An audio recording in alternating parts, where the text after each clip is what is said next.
بحمد ربي أبدأ المنيرة ثم الصلاة والسلام السيرة على نبي اسمه محمد أبوه عبد الله منه مفرد أبوه عبد الله منه مفرد.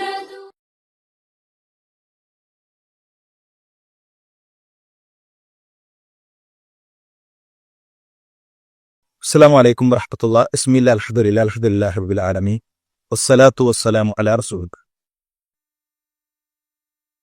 ഇസ്ലാം പ്രഖ്യാപിച്ചതോടുകൂടെ സ്വഹാബികൾക്ക് നേരെയുള്ള അക്രമങ്ങൾ ശക്തമാവുകയെ അക്രമങ്ങൾ തുടർന്നുകൊണ്ടേയിരുന്നു. റസൂലുള്ളാഹി സ്വല്ലല്ലാഹു അലൈഹി വസല്ലം തങ്ങളെയും അവർ പ്രയാസപ്പെടും. അതോടൊപ്പം അവർ ഖുർആൻ ശ്രദ്ധിച്ച് കേൾക്കുമായി. ഖുർആൻ കേൾക്കാൻ അവർക്ക് ഇഷ്ടമായി. രാത്രി പാത്തും പതുങ്ങിയും അറിയാതെ ഖുറൈശി നേതാക്കന്മാർ പ്രവാചകൻ സല്ലല്ലാഹു അലൈഹി വസല്ലം തങ്ങളുടെ പരിശുദ്ധ ഖുർആനിന്റെ പാരായണം കേൾക്കാൻ വന്നു നിൽക്കുമായി. രാത്രി നമസ്കാരത്തിൽ റസൂലുള്ളാഹി സല്ലല്ലാഹു അലൈഹി വസല്ലം തങ്ങൾ ഖുർആൻ പാരായണം ചെയ്യുന്നത് കേൾക്കാൻ അബൂ സുഫിയാൻ കൂട്ടത്തിലുണ്ട്, അബൂജഹലുണ്ട്, അഖ്നസ് ഇബ്നു ശുഗൈഖുണ്ട്. അങ്ങനെ പ്രമുഖർ പോലും പ്രവാചകൻ സല്ലല്ലാഹു അലൈഹി വസല്ലം തങ്ങളുടെ ഖിറാഅത്ത് കേൾക്കാൻ വന്നു നിന്നു. പക്ഷെ അവരുടെ കിബർ, അവരുടെ അഹങ്കാരം ഇസ്ലാമിലേക്ക് കടന്നുവരാൻ അവരെ തടഞ്ഞു. മാത്രവുമല്ല, പകലിൽ പീഡനങ്ങൾ കടുപ്പിച്ചുകൊണ്ടേയിരിക്കും. ശക്തമായ പീഡനങ്ങൾ. അല്ലാഹുവിന്റെ റസൂൽ സല്ലല്ലാഹു അലൈഹി വസല്ലം തങ്ങൾ അവരോട് ഹിജ്റ പുറപ്പെടാൻ കൽപ്പിക്കുകയാണ്. നാട്ടിൽ നിന്ന് വിശ്വാസവുമായി ജീവിക്കാൻ കഴിയാത്ത സാഹചര്യം. പലരും മരണപ്പെട്ടു, പലരെയും ക്രൂരമായി കൊലപ്പെടുത്തി. മുസ്ലിമായിക്കൊണ്ടിനി മക്കയിൽ ജീവിക്കാൻ കഴിയില്ല എന്ന സാഹചര്യം പോലും. كان رسول الله صلى الله عليه وسلم قد علم أن أصحم النجاشي ملك الحبشة ملك عادل. അപ്പോഴാണ് റസൂലുള്ളാഹി സ്വല്ലല്ലാഹു അലൈഹി വസല്ലം തങ്ങൾ അറിയുന്നത് നജാഷി അഥവാ നേഗസ് രാജാവ്, അബസീനിയയിലെ ഭരണാധികാരി, ഹബിഷയിലെ ഭരണാധികാരി, അദ്ദേഹത്തിന്റെ പേര് അസ്ഹമ അല്ലെങ്കിൽ അസ്ഹുമ. അദ്ദേഹം ആദിലായ നീതിമാനായ ഒരു ഭരണാധികാരിയാണ്. അദ്ദേഹത്തിന്റെ അരികിൽ നീതിയുണ്ടാകും, അവിടെ ചെന്നാൽ സംരക്ഷണമുണ്ടാകും എന്ന് റസൂലുള്ളാഹി സ്വല്ലല്ലാഹു അലൈഹി വസല്ലം തങ്ങൾ അറിയും. ലാ യുദ്ലിമു ഇൻദഹു അഹദുൻ അബദ. ഒരാളും അദ്ദേഹത്തിന്റെ അരികിൽ ആക്രമിക്കപ്പെടുകയില്ല. ഒരു പ്രതീക്ഷയുടെ തുരുത്തു കാണുകയാണ്. മക്കയിൽ പീഡനങ്ങളാണ്, ആക്രോശങ്ങളാണ്. ഓരോ പകലിലും നീണ്ടു നിൽക്കുന്ന പരീക്ഷണത്തിന്റെ നിമിഷങ്ങളാണ്. പ്രവാചകൻ സല്ലല്ലാഹു അലൈഹി വസല്ലം തങ്ങൾ മക്കയിലെ തന്റെ പ്രിയപ്പെട്ടവരോട് ഹബിഷയിലേക്ക് പുറപ്പെടാൻ ആവശ്യപ്പെടുകയാണ്. ദുർബലരായ സ്വഹാബികൾ, പ്രതിരോധിക്കാൻ കഴിവില്ലാത്ത പാവങ്ങൾ, അവർ അവരുടെ ഭാണ്ഡങ്ങൾ ഒരുക്കുന്നു. ഹബിഷയിലേക്ക് ആവശ്യമായ പാതയങ്ങൾ തയ്യാറാക്കുന്നു. അവരുടെ ഏറ്റവും വലിയ പാതയം അവരുടെ ഹൃദയത്തിലുണ്ടായിരുന്ന ലാ ഇലാഹ ഇല്ലല്ലാഹ്. പ്രവാചകൻ സല്ലല്ലാഹു അലൈഹി വസല്ലം തങ്ങൾ പറഞ്ഞു, ലൗ ഖറജ്തും ഇലാ അർദിൽ ഹബശ ഫഇന്ന ബിഹാ മലിക് ലാ യുദ്ലിമു ഇൻദഹു അഹദുൻ വഹിയ അർദു സിദ്ഖിൻ. നിങ്ങൾ ഹബശയിലേക്കാണ് പോകുന്നത്. അവിടെ ഒരു ഭരണാധികാരിയുണ്ട്. അദ്ദേഹത്തിന്റെ അരികിൽ ഒരാളും ആക്രമിക്കപ്പെടുകയില്ല. സിദ്ഖിന്റെ ഭൂമിയാണത്. ഇത് ഇസ്ലാമിക രാജ്യമല്ല. ഇസ്ലാം അവിടെ എത്തിയിട്ടില്ല. പക്ഷേ അവിടെ നിർഭയത്വമുണ്ട്. അവരുടെ വിശ്വാസമനുസരിച്ചുകൊണ്ട് അവിടെ ജീവിക്കാം. അവിടെ നീതിയുണ്ട്. ആ നീതിയുടെ നാട്ടിലേക്ക് നിങ്ങൾ പുറപ്പെടുക എന്ന് പ്രവാചകൻ സല്ലല്ലാഹു അലൈഹി വസല്ലം തങ്ങൾ അവരോട് പറയുക. എത്ര ത്യാഗമായിരിക്കും പ്രിയമുള്ളവരെ ആ യാത്ര. നമ്മളുടെ നാട്ടിൽ നിന്ന് പകുത്തു നടുക എന്നുള്ള എന്ന ശബ്ദം കേൾക്കുന്നതിൽ പ്രവാസികളിലെ നാട് എത്രമാത്രം നമുക്ക് പ്രിയപ്പെട്ടതാണ്. ആ നാട്ടിൽ നിന്ന് പറിച്ചു നടുകയല്ല, ഇനി തിരിച്ചു വരുമോ എന്നുപോലും അറിയില്ല. ചെല്ലുന്ന നാട്ടിലെ ഭാഷ എന്ത്, പോകുന്ന വഴി, ആ വഴിയിൽ ഭക്ഷണം തീർന്നാൽ എന്തായിരിക്കും സാഹചര്യം, പോകുന്ന വഴിയിൽ ശത്രുക്കൾ ഞങ്ങളെ പിടിക്കുമോ, ഒന്നും അറിയില്ല.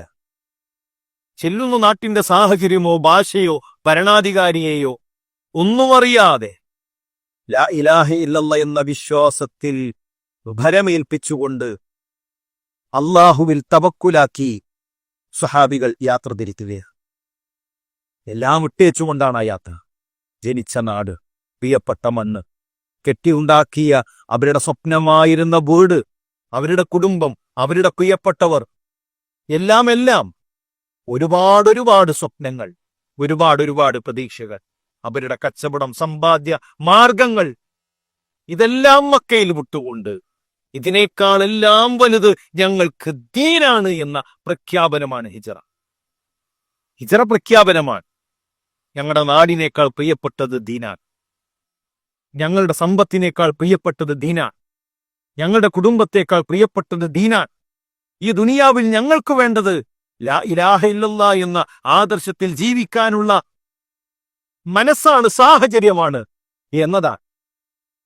അതുകൊണ്ട് തന്നെ എല്ലാം ഇട്ടേച്ചുകൊണ്ട് ആദർശത്തിനു വേണ്ടി സകലതും ത്യജിച്ച് ആയിരക്കണക്കിന് കിലോമീറ്ററുകൾ താണ്ടിയുള്ള യാത്രയാണ് ഹിജറ. പ്രവാചകൻ സല്ലല്ലാഹു അലൈഹി വസല്ലം തങ്ങൾ സ്വഹാബികളോട് പുറപ്പെടാൻ ആവശ്യപ്പെടുന്നു. നബുവത്തിന്റെ 5-ാം വർഷം റജബ് മാസത്തിൽ ഒരു കൊച്ചു സംഘം യാത്ര ആരംഭിക്കുകയാണ്. ആ യാത്രയിൽ ഉസ്മാൻ ഇബ്നു അഫ്ഫാൻ റളിയല്ലാഹു തആല അൻഹു ഉണ്ട്, അദ്ദേഹത്തിന്റെ ഭാര്യ റുഖയ്യയുണ്ട്. ഈ ദമ്പതികൾ 2 ഹിജറയിലും പങ്കെടുത്തവരാ.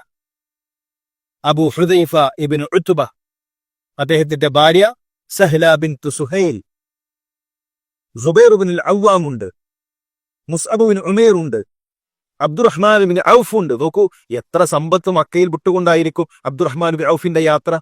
അറിയപ്പെട്ട കച്ചവടക്കാരനാണ്. കച്ചവടക്ക് അവിടെ വിട്ടു, കച്ചവട ചരക്കുകളും എല്ലാം വിട്ടേച്ചുകൊണ്ട് എന്റെ ദീൻ, അതാണ് എനിക്ക് പ്രിയപ്പെട്ടത് എന്ന് പ്രഖ്യാപിച്ചുകൊണ്ട് യാത്ര തിരിക്കുന്നു.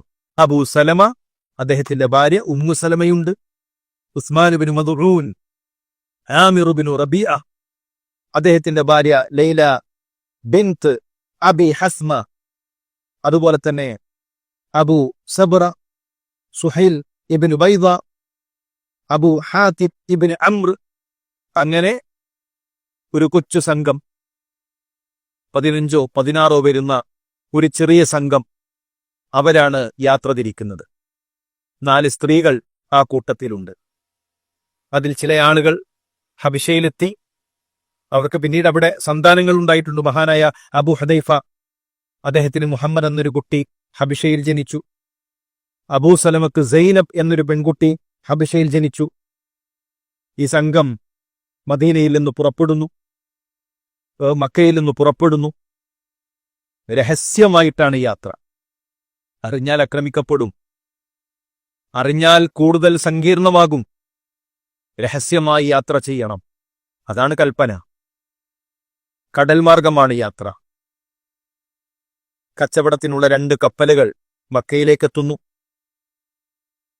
അതിൽ അവര് കയറി ആഴക്കടലിൽ ഹൃദയത്തിൽ ഉറച്ച വിശ്വാസം പാതേയമാക്കി ആ കൊച്ചു സംഘം ഹബിഷ ലക്ഷ്യമാക്കി പുറപ്പെടുകയാണ്.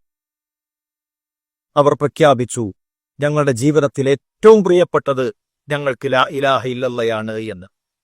മക്കയിൽ വിശ്വാസവുമായി ജീവിക്കാൻ കഴിയില്ല എന്ന് വന്നപ്പോൾ ആ വിശ്വാസം ഹൃദയത്തിലേറ്റി മറ്റൊരു നാട്ടിലേക്ക് ചെന്ന് അവർ അവിടെ മുസ്ലിമീങ്ങളായി ജീവിച്ചു.